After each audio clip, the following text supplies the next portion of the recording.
Hey guys, Mike here, the Detroit Borg, with a look at the third and final Galaxy Tab 4 in the series, the 10.1 inch. So this is the largest. I've already looked at the 7 inch and 8 inch, and once again, this is pretty much the same tablet, just blown up to size. It even has the same screen resolution, just over 10.1 inches rather than 7 inch or an 8 inch. Now the interesting thing here is that this is considerably cheaper than the Tab 3 from last year. This starts off at $349. You can pick it up for $319 right now on Amazon, but last year it started off at $399. So a big price cut here. Now this gives up the add-on processor from last year. This goes with the same quad-core processor in the 7-inch and 8-inch model, which is clocked at 1.2 gigahertz. So we should see the same scores in terms of benchmarking. So again, 10.1-inch display, 1280 by 800, good for 149 pixels per inch. That's pretty low. Now the Wi-Fi version comes standard with 16 gigs, but like the Tab 3, you have a 64 gig SD card slot for expandable storage. All right, so let me just cut this seal so we can get into the box here. Flip it around. Should get a little tray here to slide out. There we go, Galaxy Tab 4, a little bit upside down here. All right, so let's go ahead and pop this out of here. So as you can see, we have our dusty Tab 4. On the back, we have a piece of plastic covering the back panel, so let's go ahead and peel that off. And then on the front, we have a label covering the glass. All right, so let's set that aside for just a moment while we clear the packaging contents. So inside we have our literature, which includes a Samsung Galaxy Tab Quick Start Guide. Pretty basic there. And we also have owning a Galaxy has its rewards, just an incentive to register your Tab 4. We also have, what else is here? Software upgrade instructions, pretty basic. And then we have the health and safety and warranty guide in multiple languages. Not much interesting reading there. We should also get our peripherals here. So we have our USB wall charger. Now this has a glossy finish as opposed to the matte finish on the other Tab 4 products.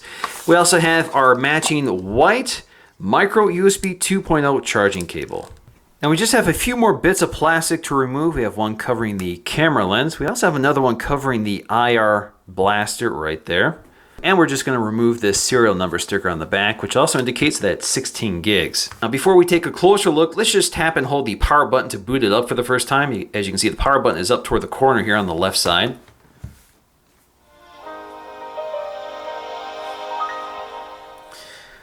So thankfully, they've retained the stereo speakers on this tablet, so you have nice stereo speakers on the left and right. It makes a huge difference here. All right, so let's take a look at the design of the Galaxy Tab 4 10.1 inch, which is pretty much the same dimensionally as last year. It's a little squarer this time, doesn't have that round design from last year's Tab 3, but dimensionally they have the same thickness, width, and height. It is slightly lighter now. It's closer to 1 pound, 1.07 pounds. So that's great because they retain the same battery size and overall dimensions, but reduce the weight to make it even more comfortable to handle. So down here you see our new Android keys, which are not backlit. So you have a recent apps button, you have your home button and back button. Now if you tap and hold the recent apps button, it takes you to your menu settings. And as you can see here in the home screen, it just takes you to your home screen editor. You also have your home button. So if you double tap the home button, it takes you to S Voice. But if you tap and hold it, it takes you to Google Now. So you have two voice assistants in here. If you tap and hold the back button, it takes you to your multi-window tray, which I'll explore a bit later. Now up top, you have a 1.3 megapixel front-facing camera, which records video in VGA. Notice there is no ambient light sensor, which was on the Tab 3 last year. Also, there is no LED notification light here. The Tab 3 did have backlit Android keys, and again, that's missing here. So in order to reduce pricing, they did reduce a few features. Now the back panel wraps around the edges and has this kind of faux leather finish without the stitching we see on Samsung's higher end tablets. So if you look at the corner down here again, you can see that that plastic wraps around the edges with that nice grain to it. So it gives you a little more of a grippable texture to it as opposed to a glossy finish like we had with the Tab 3. Now toward the back we have that 3.15 megapixel fixed focus camera, good for 720p HD video, and it's pretty flush to the surface back here. Notice there is no LED flash like you get with the more premium tablets from Samsung. Now toward the top edge, you'll find an IR LED blaster. As you can see here, it's a little off center because the camera module is right next to it toward the center. We also have a micro SD card slot, which supports 64 gig cards. As you can see here, pops out like so. You can pop it in, seal it up. that little flap there. We also have our volume rocker as well as our sleep wake power on and off button. Now on the left side near the power button is our headphone jack along with our left stereo speaker. So thankfully they did retain the stereo speakers from the Tab 3, which isn't the case for the other Tab products. Again, here is the right stereo speaker. Toward the bottom we have our micro USB port. And if you look closely next to that USB port is the single microphone. Now, as you know, Samsung sells some other 10-inch tablets. So we have a 10.1-inch Note 2014 edition, and we have the 10.1-inch Pro tablet. This is the Tab Pro. This has a much higher resolution display, has better cameras with an ambient light sensor, also has backlit Android keys, vibration motors. The display has a pixel density of 299 versus a 149, so huge difference here. Also, the Note has 3 gigs of RAM as opposed to 1.5 gigs on the Tab 4 or the 2 gigs on the Tab Pro. We're going to take a look at benchmark scores in those tablets when we compare them later in this video. And of course, cameras are a big story here. We have 8 megapixel autofocusing cameras with an LED flash. And of course, the Note series has a stylus with all the software features that come with it. Now, dimensionally, they're very similar, but the Tab 4 is a little taller, at least in landscape orientation, than the other tablets. All right, so let's go and take a look at the user interface. Again, this is Android 4.4.2 with the latest version of TouchWiz, which takes after the Tab Pro and the Note series. So you can see here that we can pinch in and out to see all of our home screens. We can also add new home screens. We can rearrange them, or we can pitch them just by taking them up to remove. You also have your drop-down notification shade right here with your new toggles. So you can see the redesigned toggles, which are much simpler looking, much cleaner looking and brighter. You can see we have Wi-Fi location sound. There is no vibration motor in here. You also have your sliders here for brightness as well as volume. Now, as you can see here, there is no auto mode. Again, there is no adaptive ambient light sensor. You also have your settings here, so you can individually adjust your volume from this control as well. And we have multi-window mode, which a lot of people don't want to accidentally activate each time. So if you toggle this off, that means you can no longer swipe in from the right to activate it. So if I activate it again, there you go. There you go. Pops up. A lot of people don't like that because it constantly gets in the way when you mean to swipe to the right. Instead, it brings up the multi-window mode. You also have screen mirroring, which again allows you to mirror this device's screen wirelessly to an all-share cast-equipped device like a Samsung Smart TV. We also have Smart Stay, which watches for the presence of your eyes and prevents the screen from going to sleep. If it doesn't see it, you'll get a little warning up here in the drop-down notification shade that the camera can't see your eyes and it will go to sleep. You also have power saving mode and blocking mode. Now, if you go up here, you can see all of your toggles, which includes airplane mode. You can also go up here to edit your toggles. So if you want to add additional ones or remove them or rearrange them, you can. So as you can see here, you can just drop them and it bumps them out of the way. You can also toggle off brightness and volume controls. If you don't want those to appear in your drop-down shade, you can do that as well. I'm not sure why you would, but you can. And then you also have your settings, quick access to your settings panel right here. So we have device, controls, general, and connections, and we'll talk a bit about that a little later. Now you also have your notifications, so you can just tap on them. It takes you right to whatever app pushed that notification. You can also clear them out of the way just by tapping this X button right there. Now, if you want to get to these control panels up here, all you have to do is tap and hold on them. So for example, we have blocking mode, which is a do not disturb function. This allows you to adjust them so you can turn off your notifications or turn off your alarms or select which one you want. You can select always or specific times of day. So for example, if you want to set a specific time of day to turn off your notifications, you can. So for example, if I want to turn them off at midnight, I can do that like so. Now, as you can see here, they've given us 2 home screens to work with, and you can tap on each one of these icons down here to select which home screen you want to look at. They've given us some of these widgets, which you can remove if you prefer just by tapping and holding on them, or move them around. As you can see here, everything moves out of the way for you. They've given us lots of Google apps all organized into a Google folder, and of course, we have the standard array of Samsung apps, which includes the calendar. We also have the standard WebKit browser, the memo app, which is quite nice. You can record voice memos, you can take photographs, and of course you can write text in here. You also have your contacts app, you have the gallery app, and then you have your Dropbox app, as well as the integrated music and video player settings, the Handcom Office viewer for viewing Word, Excel, or PowerPoint documents. This is an app that's included but doesn't come pre-downloaded. So you get the icon, but when you click on it, you actually have to download the app. You also have the email app as well. Now in the lower right corner, we have our app drawer. So as you can see here, we have a tab for our apps, our widgets, our downloaded apps. If you go down here, if you go to the apps drawer, you can see if we go to the menu settings up here, we have the option to create folders, set wallpaper, and a few other things, but you can also uninstall or disable apps. First, let's go and create a folder here. So we're just going to do test. Click OK. So now we have a folder here. And as you can see here, they've created a page just for foldered items. Now, if you want to add items to that folder, you'll have to go up to Edit again. So this gives you your editor within the app drawer. So now I can drag and drop these apps to that folder, or I can just go right to the folder and go to plus and select the apps I want to add. So for example, Netflix, WatchON, etc., etc. Click Done.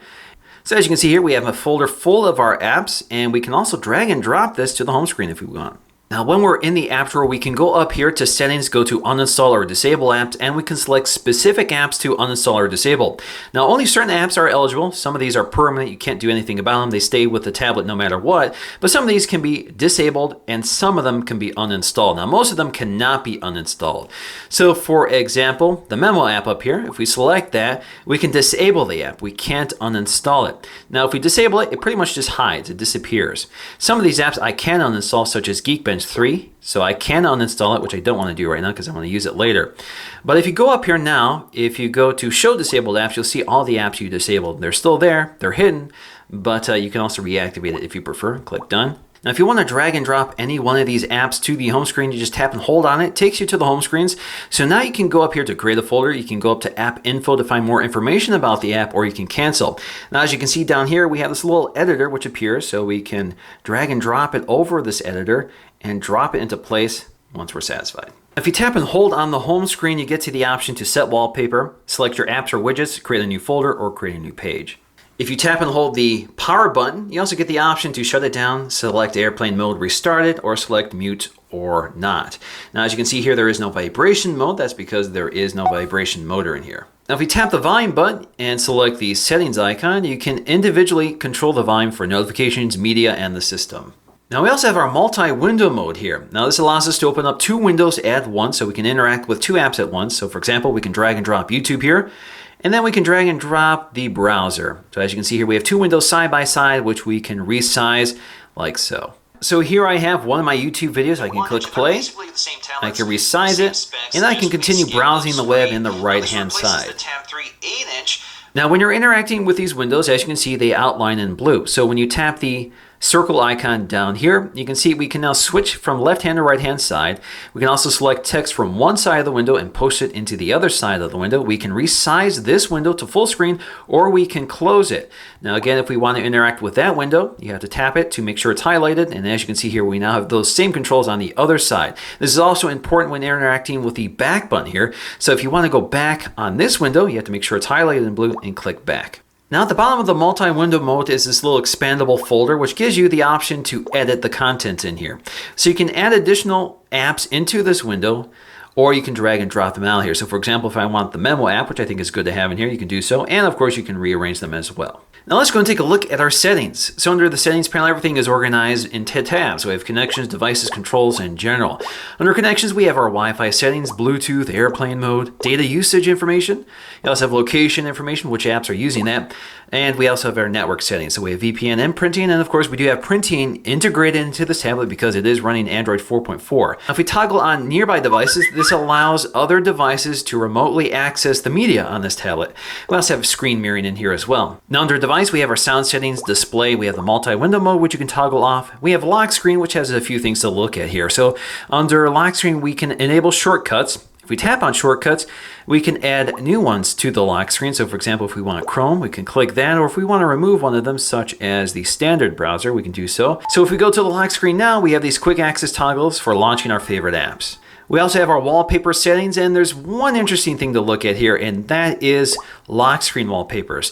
So you can select travel wallpapers, which works with TripAdvisor to load a sort of travel theme wallpaper every 3 hours or greater. If you select here, you can select 3 hours, 6 hours, 12 hours, or 24 hours.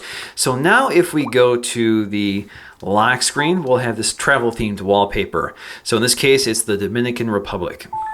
We also have our fonts, so we can select our font styles, which also allows us to download additional fonts from the Samsung App Store. We have our notification panel settings, which I looked at earlier. We have accessibility and blocking mode settings. We have our controls, which includes palm motion, which includes screen capture and mute to pause. Now, if you swipe on the screen using the edge of your palm, it does a little screen grab for you. In fact, it pops up here in your drop-down notification shade, and you can access it in any app you prefer. Now, under general, we have accounts, so we can add additional accounts such as email accounts, Google accounts, We can sync with Twitter or Facebook, Dropbox accounts, that sort of thing is all in here. Cloud, so we can set up our cloud storage, which includes Samsung's cloud storage as well as Dropbox, which is trying to find right now. We also have backup and reset options. We have date and time options, accessories.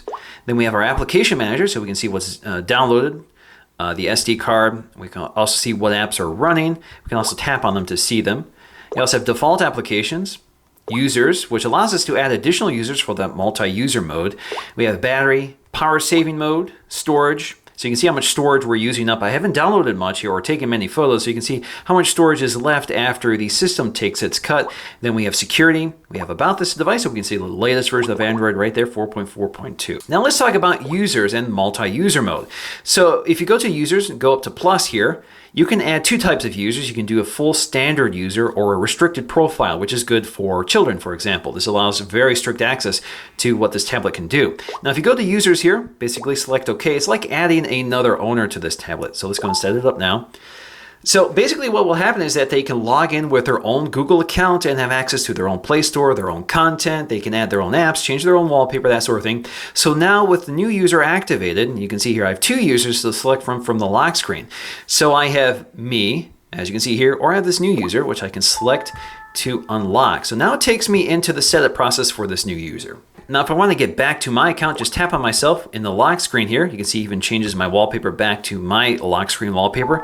Unlock it, and I can go ahead and delete this account if I want.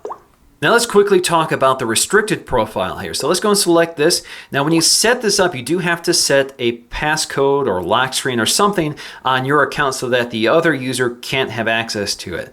So for example, we can select a pattern here. I'm just going to do this, click continue. So basically I can configure this account now. I can name this person, so I can say kid, and I can also change the profile picture. So for example, I select the profile picture, I can take an image or select one from my gallery. And now I can select specifically what apps this account has access to. So for example, I can select Netflix, but also under Netflix, you get this little settings icon. So you can disable profile switching under that app, but some other apps have a few more things here, such as play movies and TV. So if I select this and select the gear icon, I can now restrict certain content based upon age. So I can restrict that here. Once I've selected the apps they have access to, I can go to that account and show you exactly what they're going to experience here. So I'm going to select kid here, swipe to unlock. So as you see here, they basically have a home screen which they can customize. They can go to their app drawer and add the available apps that they have access to, such as Netflix. So we can tap and hold it and drag it to the home screen. They also have that drop-down notification shade. As you can see here, they have the profile in the left side. And if you want to select that to jump to the lock screen to change the profile, you can do so as well. Now, under the notification panel settings, we also have something called recommended apps. Now, this is on by default, but you can toggle this off. But basically what happens with recommended apps is if you connect a pair of headphones, as I just did right there. If we go to the drop-down shade now, you have these recommended apps that are audio specific or media specific, such as YouTube, the music player, WatchON, and the video player. You can also edit this by going up here to select specific apps you want to add. But alternatively, you can also go to the notification panel here, go up to recommended apps, and as you can see here, you can see the ones that are available for recommended apps, and go up to edit as well to specify which apps you would prefer. Now, instead of digging through these menus to find what you're looking for, you can also just go up to search. So for example, if you want to find that multi-user mode, just tap in user. You can see right there, it takes you right to that panel. Now let's go ahead and take a look at our keyboard here. I'm just going to go to the memo app, create a new memo. So you can see we have a full QWERTY keyboard with a number row, as well as these directional keys, which is very nice to have. So you can see here that when caps lock is activated, you get a little icon in the lower or in the upper right corner of the shift key. You also have your settings here. So if you tap on it, it takes you to your settings panel, which includes things like continuous input. So if you enable this, you now have a swipe-like keyboard. So let me show you this. There we go. That also works pretty well. Now, if you tap and hold this, you get to more options. So we have our voice input keyboard, we have our handwriting recognition keyboard, we have our clipboard, as well as our Modicon keyboard, and our keyboard sizes here. So if we select this, we have our split keyboard, which is available only on the 8-inch and 10.1-inch, not on the 7-inch. You can move this around. So this gives you more of a thumb typable keyboard, which is very handy on a large tablet like this, especially in landscape orientation. We also have that floating keyboard, and we can go back to our normal keyboard as well. Now, while we don't have the stylus, we have the same handwriting keyboard that's also available on the Note series. We can use our finger, or we can add our own stylus. here.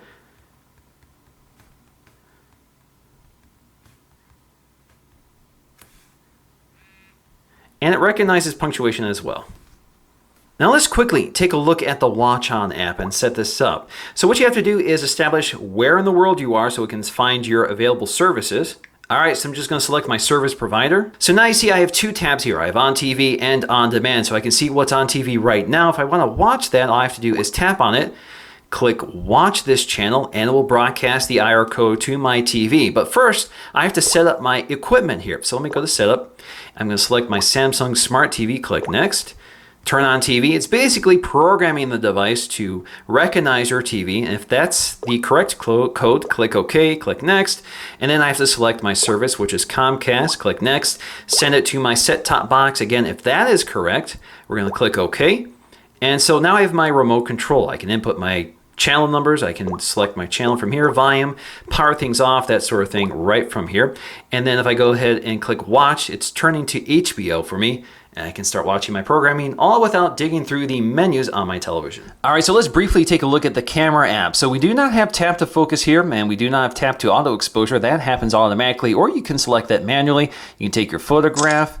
You also have your effects here. So you have grayscale, sepia, negative, or no effect. You also have pinch in and out to zoom. It's just digital cropping, of course. You can also select your video camera from this toggle right here. You can record video. You can pause it or stop it. You can't pinch in and out on video, so that is only available on still. And then you can also go up to your settings right here. So you have your still camera, you have your video camera, which is only 720, and then you have your settings for location tags, volume key for zooming, guidelines, contextual file naming. You can also reset everything back to default. So you can see there's not a lot of options here. Now you can also select from the front-facing and rear-facing camera. And again, this is a pretty mediocre camera, 1.3 megapixels with VGA video only. Let's go back to the front camera. You can also select more options here from this drag out right there. So you can see you have your exposure settings, which you can set manually, and then you have other things here. You can also rearrange these just by tapping and holding on them and move them around on this grid here. Now if you go to photo size, you can see what's available here. 3.2 megapixels or 2.4 megapixels. If you go to 3.2 megapixels, it's a 4:3 photograph instead of a widescreen 16:9 photograph. So that's something to also keep in mind. Now we also have our modes down here, which allows us to select auto, beauty face, sound and shot, panorama, sports, night, and that sort of thing. Now if you look at our Geekbench 3 scores, you can see the Tab 4 is pretty low end. Now if you look at the Tab Pro and the Note 10.1 2014 edition, you can see these are much higher spec. They have much higher end processors. This one has 3 gigs of RAM, this one has 2 gigs of RAM, and the results are pretty apparent.